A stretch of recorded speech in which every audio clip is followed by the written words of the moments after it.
तो आज की इस वीडियो में अपन बात करने वाले हैं कि अपन को दो नंबर्स यूजर से इनपुट करवाने और उसके बीच का मैक्सिमम नंबर ढूंढना है यूजिंग इफ स्टेटमेंट। तो मैं अपनी न्यू फाइल क्रिएट कर लेता हूँ, मैक्स टू नंबर और ब्रैकेट में इफ। ये यही same concept upon if else के थ्रू भी देखेंगे और अलग अलग कंसेप्ट के थ्रू भी देखेंगे। ये लूप स्ट्रक्चर्स होते हैं बेसिकली अपने। सो यहाँ मैं अपनी बॉयलर प्लेट डाल देता हूँ, मेरा बेसिक स्ट्रक्चर आ गया। अब मैं डिफाइन कर देता हूँ अपने दो वेरिएबल। जैसे चलो इस वीडियो में अपन n1 और n2 ले लेते हैं। मैंने अपने दो वेरिएबल डिफाइन कर दिए। अब मुझे ये यूज़र के सामने आउटपुट डालना है। ये आप लोग ने लास्ट वीडियो में भी देखा ही होगा। तो यहाँ मैंने डाला enter the first number. User के सामने ये आउटपुट गया। यूज़र ने जो भी वहाँ से नंबर डाला वो मेरे n1 वेरिएबल में आ गया। सिमिलरली अब मैंने सेकेंड नंबर की वैल्यू इनपुट करा ली। Enter the second number. User ने जो भी वहां से इनपुट दिया वो मैंने अपने n2 वेरिएबल में ले लिया। अब अपन इफ लूप का यूज करेंगे। तो सिंपल सी बात है, यदि मैं इफ का यूज कर रहा हूँ और if n1 is greater than n2, देखो दो ही केस हो सकते हैं अपने पास। या तो n1 बड़ा हो सकता है या n2 बड़ा हो सकता है। अब अपन ने पहला केस ले लिया। ये कंडीशन डिफाइन करी अपन ने, इफ के अंदर पैरेंथेसिस में कंडीशन डाली कि अगर n1 is greater than n2, उस केस में आपको क्या एग्जीक्यूट करना है। उस केस में मुझे ये एग्जीक्यूट करना है the greatest number is n1। ये ऑटोमेटिक सजेशन आ गया, मुझे सिर्फ टैब प्रेस करना है। टैब पर मैंने टैब प्रेस किया और ये ऑटोमेटिकली मेरे कोड में आ गया। अब मुझे इस केस में ये भी अब कंडीशन बनेगी। इफ वर्क कैसे करता है, इफ वर्क ऐसे करता है कि इफ में आएगा वो कंडीशन चेक करेगा, अगर कंडीशन ट्रू होगी तो इफ की बॉडी के अंदर जो लिखा है, जो अपन ने कर्ली ब्रैकेट्स के अंदर लिखा है, वो एग्जीक्यूट होएगा। वरना वो उसको एग्जिट कर जाएगा, मतलब वो इतना पूरा लूप स्किप मार देगा।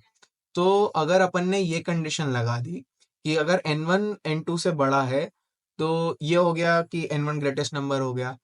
अब ये इससे एग्जिट कर जाएगा। तो अपने पास अगर अपन n2 को बड़ा वैल्यू ले लेंगे तो यहाँ एट प्रेजेंट जो अपने सामने कोड लिखा हुआ है, इसमें अपने पास कोई ऐसी फैसिलिटी नहीं है कि अगर n2 में बड़ी वैल्यू आ जाए तो वो कैसे प्रिंट होएगी। अपने पास अभी जो कोड है उसमें सिर्फ इतना है कि जो n1 में जब बड़ी वैल्यू आएगी तो आउटपुट आएगा, वरना कोई आउटपुट ही नहीं आएगा। तो यहाँ पे मैं एक और इफ का यूज करूंगा, जिसमें मैं लिखूंगा n2 is greater than n1, और उसके अंदर भी मैं सेम चीज लिखूंगा, द स्लैश n करके, the greater number is.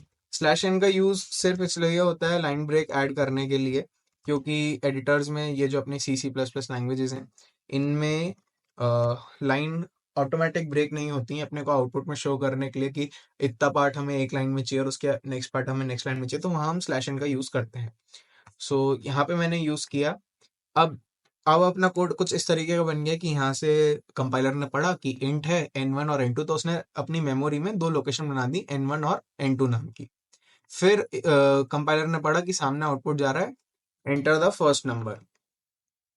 Compiler ने पढ़ा ठीक है एंटर द फर्स्ट नंबर, ये कंपाइलर ने एज इट इज अपने आउटपुट स्क्रीन पे शो कर दिया। फिर सी इन की कमांड से उसने समझा कि अब जो वैल्यू आनी है वो मुझे n1 को भेजनी है। फिर वो नेक्स्ट कमांड पे आया, जहाँ पे उसने देखा कि सी आउट है, तो जो as it is inverted double inverted commas में लिखा है वो उसने आउटपुट स्क्रीन पे भेज दिया। तो उसने देखा कि एंटर द सेकंड स्क्रीन, और उसने एज इट इज वो प्रिंट कर दिया। फिर उसने देखा कि सी इन में n2 है, तो मतलब अब जो इनपुट आएगा वो n2 में जाएगा। तो उसने उस चीज को एग्जीक्यूट किया। फिर वो आया इफ पर। इफ पे आया, उसने एक कंडीशन देखी। अब सपोज मैंने n1 में 5 ले लिया और n2 में 10 ले लिया। उसने कंडीशन देखी, कंडीशन आई फॉल्स, तो वो ये पूरा पार्ट स्किप कर गया और वो अगले इफ पर आ गया। अब उसने यहाँ कंडीशन देखी कि n2 is greater than n1, तो उसने देखा कि n2 में 10 है, n1 में 5 है, उसने कहा हाँ ग्रेटर है। तो वो इसकी बॉडी में आ गया और उसने ये पार्ट एग्जीक्यूट कर दिया। अब अपना कोड कंप्लीटली फंक्शनल है। ये अपन ने कोड कंपाइल करने के पहले, रन करने के पहले अपने दिमाग में ही पूरा चला लिया। अपन अब एक बार इसको कंपाइल करके देखते हैं कोई एरर तो नहीं आ रही, इसको रन करके देखते हैं। तो कंट्रोल ऑल्ट एन शॉर्टकट का मैं यूज करूंगा, और अपने सामने एक एरर आ गई है। एक एरर ये है, the term if is not recognized as a name of the सीलेट फाइल और प्रोग्रामेबल प्रोग्राम। ओके, तो जो अपन ने फाइल नेम में यूज किया है इफ, ये उसकी एरर है। तो यहाँ मैं फाइल नेम चेंज कर देता हूँ। फाइल नेम से मैं इफ हटा देता हूँ। मैंने फाइल नेम से इफ हटा दिया और इसको सेव कर दिया। अब इसको यहाँ से रन करते हैं, तो आप यहाँ से रन करो, वहाँ से रन करो, सेम बात है। ये फाइल नेम की एरर थी, नॉर्मली आती रहती हैं, नॉट एन बिग इशू। यहाँ मैं नंबर डाला पहला 5, सेकंड नंबर डाला 10, तो आ गया द ग्रेटर नंबर इज 10। और यही मैं अगर उल्टा डालूं, एक बार इसको फिर से अपन रन करते हैं, शॉर्टकट है इसका Ctrl+Alt+N। अब मैं पहला नंबर डालूं 10, सेकंड नंबर डालूं 5, तो भी मैक्सिमम नंबर इज 5, मतलब अपना पूरा कोड कंप्लीटली फंक्शनल है। तो आई होप ये इफ लूप का यूज आप लोग को समझ में आया हो। अपन इसी प्रॉब्लम को बाद में भी देखेंगे इफ एल्स के टाइम पे और बाकी अलग अलग कंसेप्ट के टाइम पे। आई होप ये वीडियो आप लोग को अच्छी लगी हो। तब तक के लिए, जब तक अगली वीडियो नहीं आ रही, तब तक के लिए do subscribe to the channel and like this video.